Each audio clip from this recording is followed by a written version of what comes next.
সুপ্রিয় দর্শক, এ হলো গরুর হাট। এখানে প্রচুর পরিমাণ গরু আসে দর্শক, কেবল আসা শুরু হয়েছে। হ্যাঁ, সুন্দর সুন্দর গরু এরা নিয়ে আসে এখানে, প্রচুর পরিমাণ গরু দর্শক, ষাঁড় গরু, সবগুলোই ষাঁড় গরু। এই মালিক পক্ষরা কেবল গরুগুলো ঠিকমতো সাজাচ্ছে দর্শক। আপনাদের এই মুহূর্তে ধান দাঁড়ানো যাচ্ছে না, কিন্তু এই গরুগুলো খুবই সুন্দর। মানে ওনারা খুব ব্যস্ত ব্যাপারে, যে গাড়ি ভরে মাল আসতেছে, মানে গরু আসতেছে, আর ওনারা এগুলো সাজাচ্ছে দর্শক, বাঁধতেছে। এখন এই মুহূর্তে এনাদের সাথে আলাপ করা সম্ভব না, তবে আমি ওনাদের চিনি এবং জানি ওনারা প্রতি হাটে এইখানেই গরু রাখে দর্শক। দারুণ দারুণ গরু এনারা রাখে এখানে। এই যে আপনার এই যে সাদা আপনার একটা ফ্রিজিয়ান, এইসব গরু 80,000 টাকা করে বিক্রি হচ্ছে পিস। এইসব গরু 70,000 টাকা বিক্রি হচ্ছে, 10,000 কম, বিভিন্ন দামে এখানে বিক্রি হয় দর্শক। 60, 70, 80, 85 এবং বড়গুলো লাখের উপরে বিক্রি হয় দর্শক। খুব সুন্দর সুন্দর গরু এখানে সাজানো আছে, আমরা সাজাচ্ছে গরুগুলো।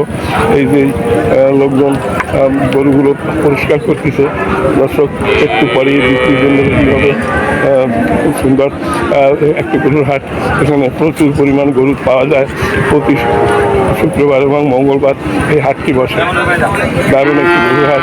এটা হল খুলনা জেলা ডুমুরিয়া উপজেলা দর্শক, এবং এই হাটের নাম হলো চুকনগর গরুর হাট দর্শক। এখানে দারুণ দারুণ গরু এনে নিয়ে আসে প্রতি হাটে, আমি দেখি এখানে। তোমার চ্যানেলে কোনো গরু বিক্রি হয়? তোমার সাথে এখন পর্যন্ত কথা বলি না। আমার গরু ছবি তুলবা কেন তুমি? হ্যাঁ, তোমাদের তো তুলি প্রত্যেক হাটে হাটে, তোমরা পারমিশন দিয়েই দিছো দর্শক। দেখুন দর্শক, তোমার চ্যানেলে সব ভুয়া চ্যানেল। হ্যাঁ, তো ভুয়া চ্যানেল তো ভালো। আচ্ছা দর্শক, লাভ আছে তোমাদের লাভ নাই দর্শক। দর্শক, সুন্দর একটা হাট, বিভিন্ন লোক বিভিন্ন রকমের কথা বলে দর্শক। এই যে এটা কেবল হ্যাঁ ভালো চ্যানেল ভুয়া দর্শক। এখানে আমি আগেই সাবধানতা অবলম্বন করছি দর্শক, মানে এরা মানে খুবই উগ্রপন্থী লোক দর্শক। তবে বড় ব্যাপারী এই হাটের ভিতরে, বড় ব্যাপারী বা অনেক গরু আনন্দা, প্রচুর পরিমাণ গরু আনন্দা নিয়ে আসে দর্শক।